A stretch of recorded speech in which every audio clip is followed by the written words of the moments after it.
Hey friends, hi, welcome to your channel Bindaas Studies. तो ये है हिमाचल प्रदेश पीएससी का असिस्टेंट प्रोफेसर का हिस्ट्री सब्जेक्ट का पेपर। इसका हमने हाफ पार्ट ऑलरेडी डिस्कस कर लिया है, हाफ बाकी है। तो 42 से देखते हैं। देखिए, पहला सवाल यह है कि जो भी प्राचीन भारत के प्रारंभिक सिक्कों के बारे में कथन है उन पर विचार करना है। कि पहला कथन है कि पाली ग्रंथों में सिक्कों के प्रथम जो निश्चित संदर्भ हैं वो मिलते हैं, और दूसरा स्टेटमेंट है कि सिक्कों की खोज के पुरातात्विक साक्ष्यों के से साहित्यिक साक्ष्य की पुष्टि नहीं होती। तो इनके हिसाब से एक सही है, दूसरा गलत है।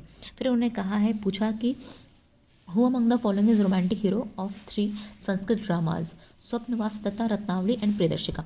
मतलब जो ये 3 किताबें हैं ना, स्वप्नवास दत्ता, रत्नावली और प्रियदर्शिका, इनका नायक कौन है, इनका रोमांटिक नायक कौन है। तो इन तीनों ड्रामास का केंद्र जो है वो उदयन था। ठीक है, तो ये यही आंसर सही है। फिर इन्होंने पूछा है कि प्राचीन भारत के सामाजिक जो अभिजात वर्ग के बारे में निम्नलिखित कथनों पर विचार कीजिए। मतलब कि consider the following statements about the social elites of ancient India. तो अब आपको बताना है कि इसमें से क्या सही है। तो पहला स्टेटमेंट है कि गहपति और शिट्टी के प्रारंभिक पाली ग्रंथों में विशिष्ट अर्थ हैं और इन्हें कभी भी एक दूसरे के स्थान पर उपयोग नहीं किया गया। दूसरा है कि मिश्रित शब्द शिट्टी गहपति की उत्पत्ति ग्रामीण और शहरी आधार वाले व्यक्ति को संदर्भित करती है, जो कि भूमि और व्यावसायिक उद्यम पर नियंत्रण करता था। तो ये दोनों जो स्टेटमेंट है वो सही है। ठीक है, उनके हिमाचल प्रदेश के हिसाब से भी, मेरे हिसाब से भी। तो आप इसको अच्छे से देख लीजिएगा। फिर देखिए, पूछा है कि consider the following statements about the वर्ण ऑर्डर ऑफ एंशिएंट इंडिया। ठीक है ना, यानी कि प्राचीन भारत में वर्ण व्यवस्था के बारे में निम्नलिखित कथनों पर विचार करना है। पहला कथन क्या है? पहला कथन है कि बौद्ध और जैन ग्रंथों में वर्ण व्यवस्था का उल्लेख नहीं है। दूसरा कथन है बुद्ध और महावीर के दिनों में वर्ण सामाजिक पहचान के आधार के रूप में अप्रासंगिक था। तो ना तो एक सही है, ना तो दो सही है। अगर इसके बारे में आपको कोई डाउट हो तो आप मुझे बता सकते हैं। ठीक है, ये सारे जो मैं आंसर आपको बता रही हूँ, ये सारे के सारे आंसर हिमाचल प्रदेश की जो ऑफिशियल आंसर की है उसके हिसाब से। फिर उन्हें पूछा है कि select the correct answer from the question ये है, consider the following statements about the स्त्री धन इन एंशिएंट इंडिया। कि प्राचीन भारत में स्त्री धन के बारे में क्या जो स्टेटमेंट दिए हैं उनमें से कौन सा सही है। तो इसमें विवाह के समय महिला के माता पिता द्वारा दिए गए उपहार शामिल थे, बिल्कुल सही है। इसमें माता से बेटी को हस्तांतरित किया जाना था, स्त्री धन यही होता है। तो दोनों करेक्ट है। फिर उन्होंने पूछा है कि who among the following was not a Jain acharya. इनमें से कौन जैन आचार्य नहीं है। तो पता है ये तो जो तीनों हैं जैन आचार्य हैं, लेकिन बौधायन जैन आचार्य नहीं है। फिर उन्हें पूछा the text Nitisar is work of. Nitisar किसकी रचना है? तो ये पता है कामंदक की रचना है। फिर उन्होंने पूछा है कि जो मैगस्थनीज के इंडिका में वर्णित अमित्रघात कौन है। तो सॉरी, ये गलत लगा हुआ है। अमित्रघात बिंबिसार को अमित्रघात आपको बिंदुसार को बोलते थे। ठीक है, बिंदुसार का नाम अमित्रघात था। अमित्रघात का अर्थ होता है शत्रुओं का नाश करने वाला। ठीक है ना, सॉरी, ये बिंबिसार है। ठीक है, ये बिंबिसार के लिए वर्ड यूज़ किया गया है, क्योंकि बिंबिसार जो है ये हर्यक वंश का है और ये अजातशत्रु का पिता है, और इसी के लिए वर्ड यूज़ किया गया है शत्रुओं का नाश करने वाला अमित्रघात। ठीक है, और इसको शायद जैन ग्रंथों में सिंह सेन भी कहा जाता है।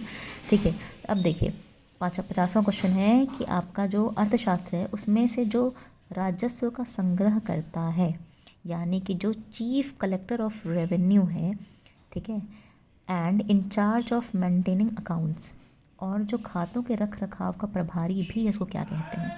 तो इसको समाहर्ती कहते हैं। ये क्वेश्चन सही है। ठीक है, अब हमें देखिए क्या देखना है कि match the contents of list 1 and list P। ठीक है, choose the correct using the codes given below. अब इसमें जो हमें क्या करना है, सिर्फ मिलाना है कोड से। तो कोड क्या है कि 4 सिंह स्तंभ शिखर।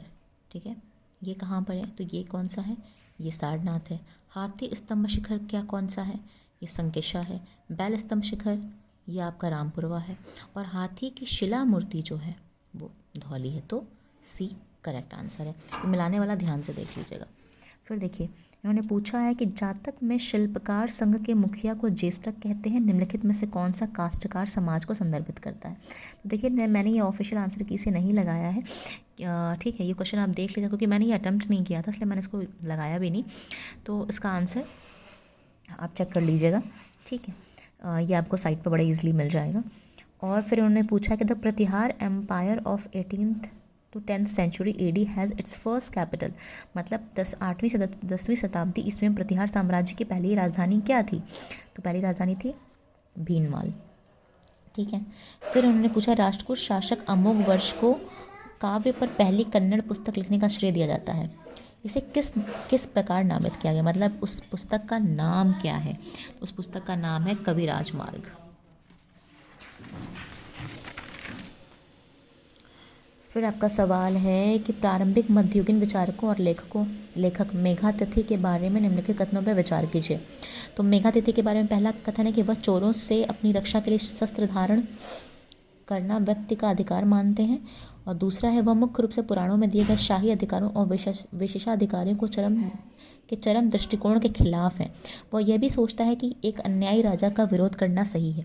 तो इसमें ऑप्शन जो दिए गए हैं इस पर भी मैंने टिक नहीं लगाया बिकॉज ये मैंने अटेम्प्ट नहीं किया था, तो ये भी आप देख लीजिएगा, लेकिन मैंने आपको क्वेश्चन बता दिया। अगर आपको इसका आंसर पता है तो भी आप मुझे कमेंट बॉक्स में बता सकते हैं।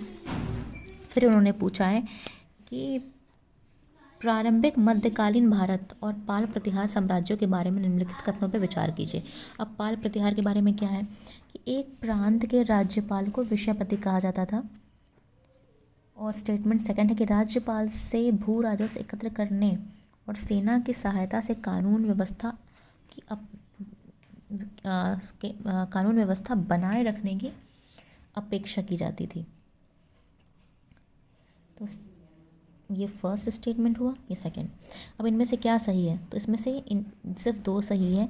हालांकि मेरे हिसाब से ये गलत है बिकॉज पालों के टाइम में जो विषयपति था, ठीक है, वो प्रांत का राज्यपाल को ही कहा जाता था, और उसके राज्यपाल से जो है वो भूमि राजस्व एकत्र करता था भूमि से, और वो कानून व्यवस्था भी बनाए रखता था। तो मेरे हिसाब से दोनों स्टेटमेंट सही है, इनके हिसाब से केवल एक सही है। ठीक है, तो आप अपने हिसाब से बताइएगा क्या सही है।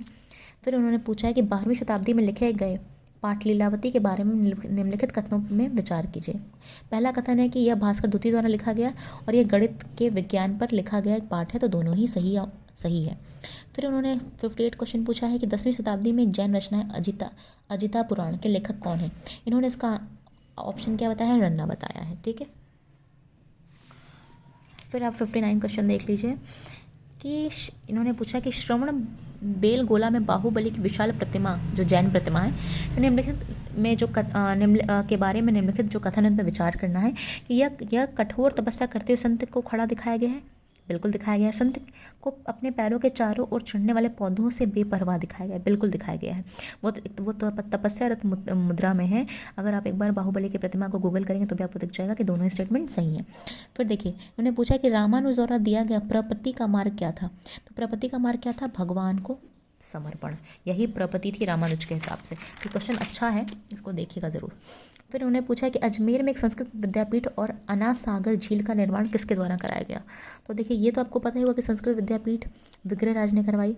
आपको एक नया शब्द पता चला, अना सागर झील, ये भी विग्रहराज ने करवाई थी। ठीक है, तो ये क्वेश्चन भी ध्यान से देखा करिए क्योंकि क्वेश्चन से भी कुछ आंसर्स पता चलते हैं।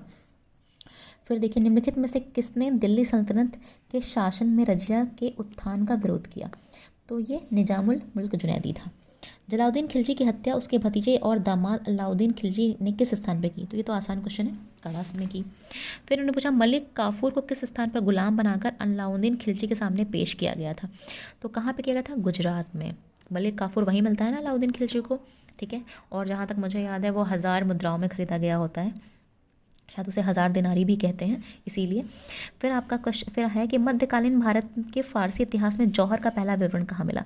हालांकि इन्होंने अपना आंसर रणथंभौर दिया है, लेकिन इनका आंसर गलत है बिकॉज ये 1206 में चित्तौड़ में जौहर का पहला विवरण हमें मिलता है। ठीक है, और ये तब मिलता है जब चित्तौड़ पे, ये वही विवरण है जब चित्तौड़ पे अलाउद्दीन खिलजी ने आक्रमण किया था और वहाँ की जो है औरतों ने जौहर कर लिया था, और ये अमीर खुसरो ने लिखा है। तो ये चित्तौड़ होना चाहिए, पर इन्होंने रणथंभौर क्यों दिया है पता नहीं। फिर देखिए, अलाउद्दीन खिलजी के दक्षिण भारत के सैन्य अभियान सबसे दूर दक्षिण में कहाँ तक गए? तो ये कहाँ तक गए थे? मैदुरे तक। आपको याद होगा ना, सुंदर पांडे जो भाई था, 2 भाई थे, ठीक है, और मैदुरे तक वो उनमें से एक भाई की मदद करता है जो पांडे शासक थे। तो ये कहानी है, तो यानी कि मदुरै ऑप्शन होगा। निम्नलिखित में से कौन सा अलाउद्दीन खिलजी द्वारा अपनी बाजार नियंत्रण के एक उपाय के रूप में स्थापित बाजार नहीं था? अनाज तो था ही, घोड़े और गुलाम भी थे, महंगा कपड़ा भी था, लेकिन रत्न और आभूषण के बारे में वहाँ जो उसने बाजार व्यवस्था लागू की थी उसमें इसके बारे में कोई भी नीति नहीं थी। फिर देखिए अलाउद्दीन खिलजी के कृषि सुधारों के बारे में निम्नलिखित कथनों पर विचार कीजिए। पहला कथन है दोआब में भू राजस्व का निर्धारण खेती की भूमि की माप के आधार पर किया गया। ठीक है। और खुत्तों और मुकदमों को सामान्य किसानों की तुलना में मामूली कम दर पर भू राजस्व का भुगतान करने की अनुमति थी। ये गलत है। अलाउद्दीन खिलजी ने खुत्तों और मुकदमों को भी वही उनसे भी वही दर ली भू राजस्व की जो उन्होंने बाकी लोगों से ली, कोई कम नहीं की थी। तो केवल पहला स्टेटमेंट सही है। फिर देखिए आपका सवाल है कि निम्नलिखित में से कौन सी नदियाँ वारंगल और द्वार समुद्र के बीच बहती हैं। तो कृष्णा और तुंगभद्रा बहती है। फिर देखिए मोहम्मद तुगलक की सांकेतिक मुद्रा के प्रयोग के बारे में निम्नलिखित में से कौन सा कथन सही है। ये क्वेश्चन मेरा गलत हो गया था क्योंकि मैंने इसको सही नहीं है करके ऑप्शन कर दिया। तो इसमें से क्या सही नहीं है। तो भारत में सांकेतिक मुद्रा का विचार नया नहीं है क्योंकि पहले भी इसका प्रयास किया था। तो मैंने समझा कि ये पूछ रहा है कि सही नहीं है, लेकिन ये गलत कथन है क्योंकि पहले कभी इसका प्रयास नहीं किया गया था। मोहम्मद तुगलक ने जो ये प्रयास किया यह ईरान और चाइना में उसने सुन रखा था कि वहाँ पे ऐसे प्रयोग किए गए हैं, उनसे ही इंस्पायर होकर इसने प्रयोग किया था। तो ये गलत है। सांकेतिक मुद्रा की वापसी के समय किसी भी विनिमय के लिए कोई वादा नहीं किया गया। ठीक है, गलत है। सांकेतिक मुद्रा एक कांस्य सिक्का था जिसका मूल्य चांदी के टंका के समान था। यही कथन सही है। इसकी अनूठी डिज़ाइन विशेषताओं के कारण सांकेतिक मुद्रा बनाना संभव नहीं था। ये बिल्कुल गलत है क्योंकि सांकेतिक मुद्रा बनाना इतना आसान था कि घर घर में लोग सांकेतिक मुद्रा बनाने लगे और उसकी जो ये नीति थी वो फेल हो गई, है ना। फिर देखिए सल्तनत काल के दौरान मध्य और पश्चिमी एशिया के साथ भू व्यापार किसके हाथों में था। तो उस टाइम पे भू व्यापार मुल्तानियों के हाथ में था। फारसी यात्री अब्दुल रज़ाक ने किसके शासनकाल में विजयनगर का दौरा किया था। तो वो देवराय द्वितीय के काल में। फिर है कि निम्नलिखित में से किसने खगोल विज्ञान को प्रोत्साहित किया और दौलताबाद के निकट एक वेधशाला का निर्माण किया। तो ये फिरोज शाह बहमनी है। इन्होंने पता नहीं अली आदिल क्यों मारा है, पर फिरोज शाह बहमनी राइट आंसर है।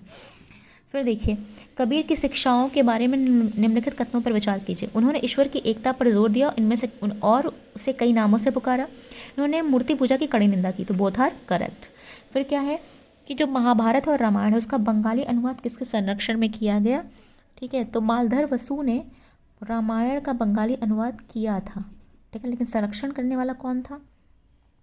इन्होंने इसको नुसरत शाह माना है, सही ऑप्शन। लेकिन मुझे ऐसा लगता है ये इब्राहिम शर्की होगा। ठीक है, क्योंकि मुझे लगता है कि इब्राहिम शर्की ने ये करवाया था, पर आप मुझे इसका आंसर बताइएगा। फिर देखिए मान कौतूहल इज़ अ टेक्स्ट ऑन। तो ये किस विषय, मान कौतूहल जो पुस्तक है किस विषय पर लिखी गई है। तो ये संगीत पर लिखी गई है ना। बाबर और इब्राहिम लोदी के बीच में खानवा की लड़ाई का स्थल कहाँ था। तो पहले हालांकि सवाल गलत है, ये इब्राहिम लोदी नहीं होगा। ठीक है, आपको पता ही है कि बाबर और राणा सांगा के बीच में खानवा का युद्ध होता है, ना कि इब्राहिम लोदी के बीच में। इब्राहिम लोदी के साथ तो पानीपत होगा। तो ये जो खानवा का युद्ध का, खैर इन्होंने स्थल पूछा था, तो स्थल आपका क्या था, आगरा का। तो इसका आंसर आगरा के पश्चिम में है, यही सही है। फिर उन्होंने पूछा कि 17वीं शताब्दी के दौरान निम्नलिखित में से कौन सी फसल भारत में लाई गई। तो 17वीं शताब्दी में तंबाकू और मक्का भारत में लाया गया था। ठीक है, फिर देखिए मध्यकालीन भारत में जमींदारी व्यवस्था के बारे में निम्नलिखित कथनों पर विचार कीजिए। तो पहला कथन है जमींदार और जमींदारी सहित सभी भूमि का मालिक था। ठीक है, मतलब जमींदार जो है अपनी ज़मींदारी सहित सभी भूमि का मालिक था और ज़मींदार को कई गांवों से भू राजस्व वसूल करने का वंशानुगत अधिकार था। तो इनके हिसाब से केवल 2 सही है। फिर देखिए ये उन्होंने 2 को सही माना है, ये गलती से लग गया है। भारत और मुगल भारत में विद्वानों और धार्मिक देवताओं को रख रखाव के लिए भूमि के छोटे छोटे हिस्से दिए गए। इन्हें क्या कहा जाता था। तो इन्हें मदद ए माश कहा जाता था, है ना, जो धार्मिक रूप से अनुदान की गई भूमि थी मुगल भारत में। राजा मार्तंड वर्मा 18वीं शताब्दी की शुरुआत में कहाँ के शासक थे। इन्होंने इसको मैसूर माना है, जो कि सरासर गलत है, ये त्रावणकोर है। ठीक है, फिर देखिए भरतपुर के जाट साम्राज्य की स्थापना किसने की थी। चूड़ामण और बदन सिंह ने। फिर पूछा है पिट्स इंडिया एक्ट 1784 के बारे में कौन सा कथन सही है। तो इसके बारे में कौन सा कथन सही है। इसने बॉम्बे और मद्रास प्रेसिडेंसी को बंगाल के अधीन कर दिया। सिर्फ यही एक करेक्ट है, बाकी सब गलत है। ठीक है, फिर 84 देखते हैं कि 19वीं शताब्दी के पूर्वार्ध में ईस्ट इंडिया कंपनी की वाणिज्यिक नीति, ठीक है, के बारे में निम्नलिखित कथनों पर विचार कीजिए। पहला है, इसने भारत को पर्याप्त आर्थिक और भौतिकी लाभ देने के लिए भारत के संसाधनों के निर्यात को बढ़ावा दिया, गलत है। और इसने ब्रिटेन को भारतीय विनिर्माताओं का उपभोक्ता बना दिया, दोनों ही स्टेटमेंट गलत है, ना तो एक ना तो दो। ठीक है, फिर देखिए इन्होंने पूछा है कि 1833 में अंग्रेजों ने एक संधि आयोग की नियुक्ति की जिसकी अध्यक्षता किसने की थी, मतलब कि इन 1833 the English appointed a law commission headed by, तो आपको ये तो कौन था, ये लॉर्ड मैकाले थे। 1833 से ही लॉर्ड मैकाले समझ में आ जाएगा। फिर उन्होंने पूछा है कि जो the government of India act, ठीक है, enabling Hindu widows of remarry was passed, मतलब जो हिंदू विधवाओं का पुनर्विवाह वैध करने का भारत सरकार अधिनियम है वो कब पारित हुआ, ये 1856 में पारित हुआ था। ये तो आसान है, आपको पता भी होगा। फिर 1820 में प्रकाशित पुस्तक प्रीसेप्ट्स ऑफ जीसस किसके द्वारा लिखी गई, हालांकि 1820 नहीं 21 होना चाहिए, बट इट्स ओके क्योंकि किताब का नाम सही है। तो प्रीसेप्ट्स ऑफ जीसस जो लिखी थी वो राजा राम मोहन राय ने लिखी थी। फिर उन्होंने पूछा कि तत्वबोधिनी सभा की स्थापना किसने की, तो देवेंद्रनाथ टैगोर ने की थी। फिर किसके द्वारा यह घोषणा की गई कि बहादुर शाह जफर की मृत्यु के बाद मुगल अपनी राजाओं की उपाधि खो देंगे और केवल राजकुमारों के रूप में जाने जाएंगे, तो ये लॉर्ड कैनिंग था। ठीक है, ये स्टेटमेंट बड़ा इंपॉर्टेंट है, स्टेटमेंट को है ना बिल्कुल रट जाइएगा। फिर देखिए the revolt of 1857 at Kanpur was led by, मतलब 1857 के विद्रोह में कानपुर का नेतृत्व किसने किया था, तो ये नाना साहब ने किया था। ये तो आसान है, तो आपको पता ही होगा। कुंवर सिंह ने कहाँ किया था, बिहार का किया था। फिर 91 है, गांधी जी द्वारा सत्याग्रह की तकनीक कहाँ विकसित की गई, तो दक्षिण अफ्रीका में विकसित की गई थी। फिर उन्होंने भारत में इसका जो प्रयोग किया। गांधी जी ने 1916 में निम्नलिखित में से किस आश्रम की स्थापना की, तो 1916 में गांधी जी ने साबरमती की स्थापना की थी। फिर गांधी जी ने सत्याग्रह सभा की स्थापना किसका विरोध करने के लिए की थी, तो ये ठीक है। तो जो गांधी जी ने सत्याग्रह सभा की स्थापना किसके विरोध के लिए की थी, तो वो था आपका रोल्ट एक्ट। लेकिन देखिए मैं आपको एक चीज़ बता दूं कि 1916 के जो आश्रम की बात है साबरमती के, तो फिनिक्स कहाँ था, अगर फिनिक्स पूछ दिया जाए तो फिनिक्स दक्षिण अफ्रीका में स्थापित आश्रम था गांधी जी के द्वारा। ठीक है, अब देखिए 1904 है, मतलब 94 जो क्वेश्चन है वो ये है कि निम्नलिखित में से कौन सा 1 दिसंबर 1920 के नागपुर में आयोजित कांग्रेस अधिवेशन का एक परिणाम नहीं था, तो क्या था, नहीं था कि भाषाई क्षेत्रों के आधार पर प्रांतीय कांग्रेस समितियों का पुनर्गठन किया गया, ये, या कांग्रेस का नेतृत्व अब एक कार्यकारी समिति द्वारा किया जाना था, ये कांग्रेस की सदस्यता शुल्क अपरिवर्तित रहा, ये, या कांग्रेस को गांव और छोटे शहरों और मोहल्लों तक पहुंचाना था, ये। इसको भी मैंने नहीं अटेम्प्ट किया था, तो मैंने इसको लगाया ही नहीं है। फिर उन्हें पूछा कि द कांग्रेस खिलाफत स्वराज्य पार्टी वॉज फाउंडेड इन 1922, मतलब कि कांग्रेस खिलाफत स्वराज पार्टी की स्थापना 1922 में किसके द्वारा की गई थी, तो आपको पता ही है, सी आर दास और मोतीलाल नेहरू। फिर एक क्वेश्चन आता है कि गांधी जी का दांडी मार्च किससे संबंधित था, तो पता है ये दांडी मार्च सविनय अवज्ञा आंदोलन से संबंधित था, है ना। 1930 का टाइम था, ठीक है। और इन्होंने फिर दूसरा सवाल पूछा है, 97 सवाल है, 1885 से 1947 के बीच में कांग्रेस ने अपनी वार्षिक अधिवेशनों की अधिकतम संख्या कहाँ आयोजित की। ये बहुत अच्छा सवाल है, आपको पता होना चाहिए, अधिकतम कलकत्ता थी। फिर उन्होंने पूछा है कि 1938 के दौरान कांग्रेस ने किसकी अध्यक्षता में एक राष्ट्रीय योजना समिति का गठन किया, तो अध्यक्षता किसकी थी। देखिए उस टाइम पे जो कांग्रेस की समिति थी, है ना, यानी कि उस टाइम जो कांग्रेस का, ये कांग्रेस के अध्यक्ष के बारे में नहीं पूछ रहा, ये पूछ रहा है कि जब अधिवेशन हुआ था तो उसमें एक राष्ट्रीय योजना समिति पारित की गई थी, उसका अध्यक्ष कौन था, तो उसके अध्यक्ष जवाहरलाल नेहरू थे, ठीक है। फिर उन्होंने पूछा कि where was Gandhi ji on 15 August 1947, मतलब 15 अगस्त 1947 में गांधी जी कहाँ थे, तो नहीं नोआखली नहीं, वो कलकत्ता में थे। फिर 100वां क्वेश्चन है, निम्नलिखित में से कौन सा एक कथन भारत के संविधान के बारे में सही है, तो भारत के संविधान के बारे में इन चारों स्टेटमेंट से सिर्फ ये सही है कि राज्य के निर्देशक सिद्धांत कानून की अदालत में लागू करने योग्य हैं। बस यही एक सही है, बाकी गलत है। ये पूरा का पेपर मैं टेलीग्राम ग्रुप पे अपलोड कर दूँगी, कोशिश करूँगी कि फेसबुक पे भी कर दूँ। और इसको लेके जो भी आपकी क्वारी हो, जो भी आपके सवाल हो, वो मुझे प्लीज़ कमेंट बॉक्स में बता दीजिएगा, या आप मुझे मेल कर दीजिएगा, या आप मुझे टेलीग्राम पे लिंक दीजिएगा। मेरे टेलीग्राम की आईडी सेम वही आईडी जो मेरी यूट्यूब की आईडी है, यानी कि Bindaas Studies for UGC NET by Priyanka. और ये फ़ोन थोड़ा सा हिल रहा है क्योंकि मैंने इसको हाथ में पकड़ा हुआ है, तो so sorry. See you then, take care, bye.